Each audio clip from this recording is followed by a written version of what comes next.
বাংলাদেশের মানুষই এখন খুব বেশি চা খেতে পছন্দ করে। তা আমি চাই যে আমাদের দেশের মানুষ যেন আরও সুন্দরভাবে বাঁচতে পারে, আর এই চাটাকে আমাদের আরও গুরুত্ব দেওয়া। আমরা সরকারে আসার পর থেকে সেটা করে যাচ্ছি। পুরো উত্তরবঙ্গের সব জায়গায় কিন্তু চা বাগান হচ্ছে। পঞ্চগড়টা খুব সফল হওয়ার পর থেকে ঠাকুরগাঁয় চা বাগান, দিনাজপুরে চা বাগান, নীলফামারী, একেবারে রংপুরের কিছু অংশ এবং লালমনিরহাট পর্যন্ত চলে গেছে, এবং কুড়িগ্রামেও কিছু জায়গা একটু, ওখানে যদিও অনেক নদী, মানে সেরকম উঁচু জায়গা খুবই কম, তারপরেও সেখানেও চেষ্টা করা হচ্ছে। এইভাবে কিন্তু একটা বিস্তার লাভ করেছে।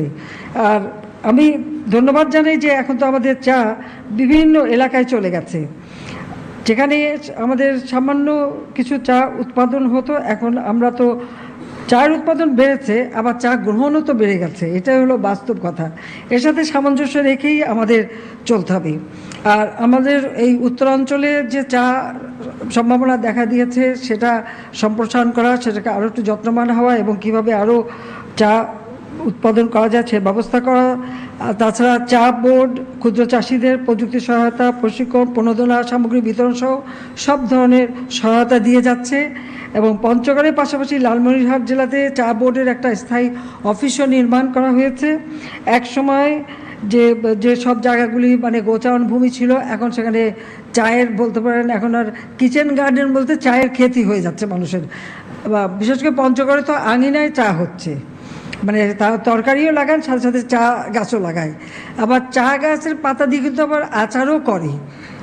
এটাও একটা সব রকম তৈরি করে আমাকে দিয়েছে, টেস্ট করে দেখেছি। নানা ধরনের ওই শাকের মতো করেও খায়, অনেক কিছুই করে তারা। আমি মনে করি যে এটা করার ফলে যে আমাদের একটা অর্থকরী ফসল হচ্ছে, যেটা দেশের মানুষের আর্থিক সচ্ছলতা এনে দিতে সহায়তা করছে। সেই সাথে আরেকটা কথা বলবো যে এখন কিন্তু মানুষের রুচিও বদলে গেছে। আপনারা জানেন এখন চা শুধু চায়ের পাতার চা না, এখন বিভিন্ন ধরনের চা পাওয়া যায়। সেই ক্ষেত্রে আমি আগেও বলছি সবসময় যে অ্যারোমা টি উৎপাদন করা, বিভিন্ন মানে অ্যারোমা মানে বিভিন্ন ধরনের যেন ফ্লেভার থাকে, সেই ধরনের চায়ের কিন্তু চাহিদা অনেক বেশি।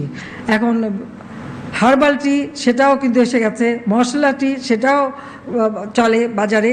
তো এই চা উৎপাদনের সাথে সাথে এই দিকটাও যদি নজর দেওয়া যায়, অর্থাৎ যেমন এখন তুলসী পাতা ব্যবহার হয়, নানা ধরনের ঔষধি পাতা ব্যবহার হয়, বিভিন্ন ধরনের ফুল, জেসমিন টি সেটাও তো খুব বাজারজাত হয়। আমাদের এখানেও যেমন কনক চাপা আছে, এর ঘ্রাণটা কিন্তু খুব সুন্দর, অনেকটা গুড়মেটের যে চা ওটার ঘ্রাণের সাথে মেশে, ওটাও ব্যবহার করা যায় কি না, অবশ্য ওটা মানে কেমিক্যাল টেস্টিং করে নিতে হবে যে এটা এডিয়েবল কিনা, খাওয়া উপযোগী কিনা। তো এরকম বিভিন্ন ধরনের চা করা যেতে পারে।